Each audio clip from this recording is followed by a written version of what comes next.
ಆತ್ಮೀಯ H 16 news ಅರ್ಥಾತ್ ಹೇ ಸೀತಾರಾಮಗೆ ಸ್ವಾಗತ. ನಾನು ನಿಮ್ಮ MI ಅಥವಾ ಮಲ್ಲಪ್ಪ ಜೋದವ್ರು.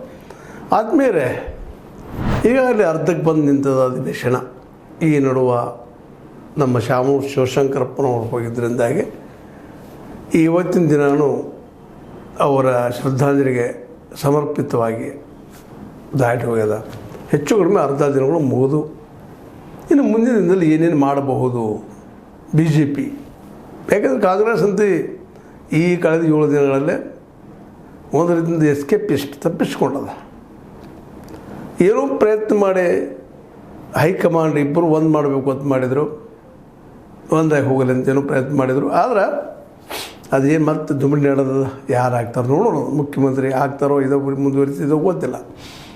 ಆದರೆ BJP ಮಾತ್ರ ಈ ಕಳೆದ 7 ದಿನಗಳಲ್ಲಿ ನೋಡಿದಾಗ ಅಂತ ಹೇಳ್ಕೊಳ್ಳೋಂಥದ್ದು ಪ್ರಬಲವಾದ ವಿರೋಧ ಪಕ್ಷವಾಗಿ ಕಾಣ್ತಾನೇ ಇಲ್ಲ.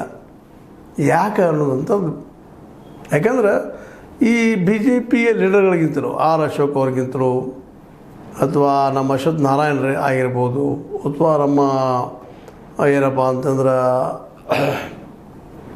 ಬೊಮ್ಮಾಯಿ ಅಂಥವ್ರು ಆಗಿರ್ಬೋದು, ಇವರು ಯಾರು ಧ್ವನಿನೇ ಇಲ್ಲಲ್ಲೇ ವಿಧಾನಸಭೆಯಲ್ಲೇ. ಇನ್ನುಳಿದವರು ಸಹಿತ ಅನಿಲ್ ಕುಮಾರ್ ಆಗಿರ್ಬೋದು, ಒಳ್ಳೆ ಮಾತುಗಾರರು. ಆದರೆ ಯಾಕೋ ಏನೋ CT ರವಿ ಅವರಾಗಿರ್ಬೋದು, ಯಾಕೋ ಧ್ವನಿನೇ ಇಲ್ಲ ಏನೋಪ್ಪ ಈ ಸಲ ಅನ್ನುವಾಗ.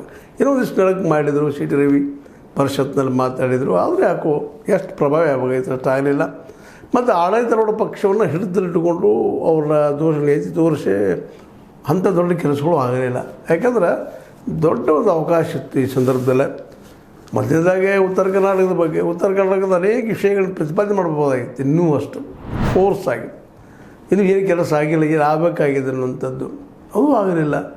ಮುಖ್ಯವಾಗಿ ಆಗಬೇಕಾಗಿದ್ದು ಈ ಒಂದು ಏನಪ್ಪ ಅಂತಂದ್ರೆ ಸಿದ್ಧಿಮಣಿ ಅಂತೀವಿ ನಾವು, ಅಥವಾ ಈ ಒಂದು ಬಾಗಲಕೋಟೆ ಏನು ಡ್ಯಾಮು ಬರ್ತದೆ ಆಲಮಟ್ಟಿ ಡ್ಯಾಮ್ ಅದು ಇಶ್ಯೂ ಇನ್ನೂ ದೊಡ್ಡದಾಗಬೇಕಾಗಿತ್ತು. ಅದನ್ನು ಮಾಡ್ಕೊಳ್ಳಿಕ್ಕೆ ಆಗಲಿಲ್ಲ. ಯಾಕಂದ್ರೆ ಸೆಂಟ್ರಲ್ ಗೌರ್ಮೆಂಟು ಅದರಲ್ಲಿ ತಡೆದ ಕೆಲವೊಂದು ದೋಷಗಳನ್ನು ಮಾಡಿತ್ತು ಅನ್ನೋದು ಕಾರಣಕ್ಕಾಗಿ